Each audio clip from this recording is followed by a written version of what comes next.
Hi, I'm Claire. I'm an Ayurvedic practitioner, and I'm here today to talk to you about doshas. So whether you're new to Ayurveda or you've been following it for a long time, you will have come across, I'm sure, this word, the doshas, and probably had a bit of fun trying to figure out which one you are, doing the online quizzes and the questionnaires. It's a really fun topic, the doshas, and people always come with the question, what dosha am I? So if you're a bit confused about that, hopefully by the end of this talk, you'll have a better understanding about what the doshas are and what you might be. So first of all, just to tell you what they are exactly. So we have three doshas. They are called Vata, Pitta and Kapha, or you may have heard it called Kapha. And these three doshas are made up of all five elements, the building blocks of life. So we have air and ether, fire and water, and the earth. So Vata dosha is made up of the air and ether elements. So this within the body, it's responsible for all movements of the body and for our breath and our circulation. It lives in the small spaces in the body. The Pitta dosha is made of fire and water. And this represents our metabolism and our comprehension, our power of thought. And the Kapha dosha is made up of water and earth.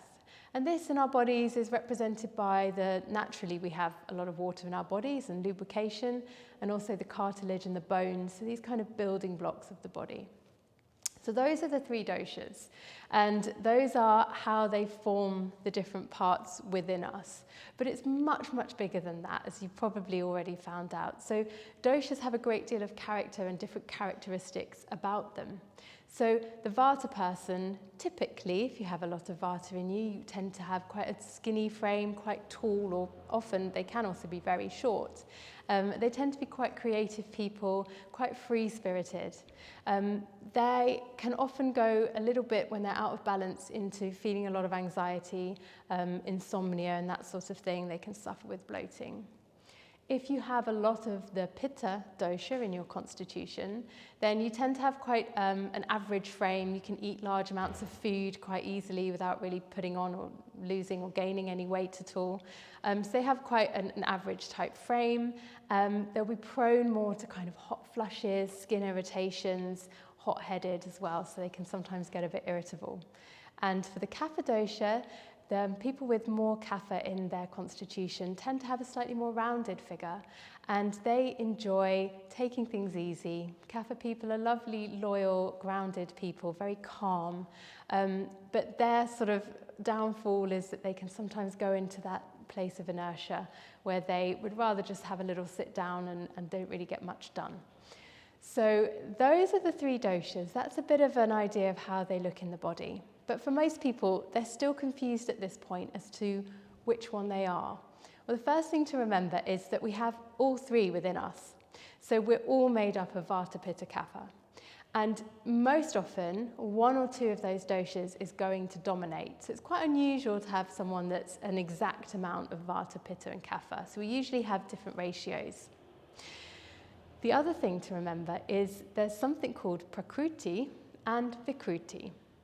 So your Prakruti is the innate doshic makeup, your innate dosha that is decided at the point of conception, which is really incredible. So this could have been that you could be, say, 60% Vata, you could be 30% Pitta, and you could be 10% Kapha. The Vikruti is the doshic current state. So this is often the imbalanced state of the doshas. So life, we are born, we have our Prakruti, we know what the dosha is, and then life happens. We have incompatible food, the wrong kind of lifestyle, and the doshas get pulled out of balance. And so often, this is where people get confused, because we're filling out the questionnaires, we're answering the questions based on our Vikruti, based on our imbalanced state. So we might be then getting an answer that tells us we're 80% Pitta, 5% Vata, 5% Kapha, and that's not actually our true nature. So the way I like to try and talk about the doshas to help people with this is I talk about them more as characters. So we've got our body, this is our home, this is the house where we live. And within this body we have three family members. And I'm going to stereotype people a little bit here, so don't get upset. But Vata is going to be the teenager. She's the free-spirited, rebellious type, the creative one, a little bit sensitive. She likes to come and go here and there, and she likes to feel free and untethered. And living with her in this house is her father. He's going to be the Pitta dosha today. He can be a little bit controlling at times, a little bit jealous, a little bit strict. It's kind of his way or the highway. And those two characters, those two family members, really rub each other up the wrong way at times. So this is true of Vata and Pitta. If you have too much of them in the body, they can really aggravate each other and whip each other up into a bit of a frenzy. You've got Vata with her air and ether nature, and she's winding up the Pitta fire and air don't make a great mix. So we have the third person in the family in this home, and that's the mother. So she's going to be the Kapha dosha. And she has that calm, gentle, grounding nature. And she's going to give everyone a cup of tea and a piece of cake and just tell them all to have a sit down and to not get so worked up. The point in all of this is that we need all three of these doshas. And at different times, they're going to be in different states of balance or imbalance. But by understanding how each of them works, like those three family members, you can bring out the best in all of them. So for Kapha, she helps to calm Vata down. She helps to soothe Pitta's temper. But equally, she needs that Vata energy to get her sort of stimulated and to get up and go. She needs Pitta to be a little bit organized and regimented about things so that stuff actually gets done.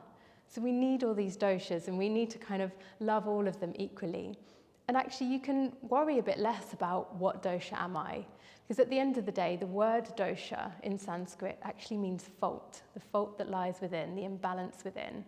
So really, when you're answering the questionnaires and you're just sort of telling yourself where your imbalances are, and if you have that understanding of the characters of the doshas, you can try to do things to bring in whichever family member is needed at that time.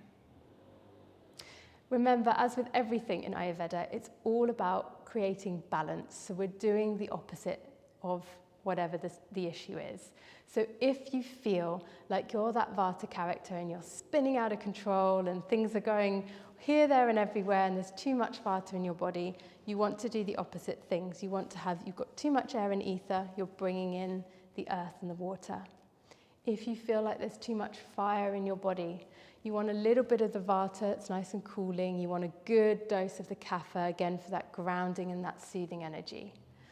And if you feel like you're a little bit stuck in life, like, things aren't really going the way you want to, you don't really know what to do next, mood's a bit low, maybe you've got a little bit too much Kapha going on. So find that friend who's more of that Vata personality. Get them to kind of get you to step out of your comfort zone, do something different. Have more of that Vata energy. So that's a little bit of an introduction into the doshas. It's something I could talk about for hours and hours because it's such a fascinating subject. The other thing that's so interesting about the doshas as well is it's not only something that lives within our body. As I mentioned at the start, they're comprised of the elements, the 5 elements, the building blocks of all life. So doshas govern so much of our life. They govern the time of our life. So from when we're babies to about 12 years old, we're in our Kapha time of life. It's that heavier time, right? We've kind of got the chubbiness of being a baby and we're growing and building. When we hit puberty, the Pitta fire comes and all hell lets loose. And we stay in this Pitta place till we're about 50 years old. And it's a time of great doing, as is the Pitta dosha's nature. It gets things done, it's drive, it's forward motion, it's ambition. And then from about 50 onwards into later life, we're in that Vata time when perhaps we have new chapters, new creativity, a chance to come into our wisdom is what it's seen as being when you enter your Vata time of life. So Vata governs the whole of our lives from when we're born to when we die. It governs the times of our cycle for women. It governs the hours of the day. We have Vata, Pitta, Kapha time of day. So it's so much more than just what dosha am I and what sort of personality am I, what's my constitution. It's a really, really interesting subject. I hope you've enjoyed learning a bit more about doshas today. And if you want to learn more, there are more videos that I've recorded for Kama Ayurveda on their website. Thanks so much for joining.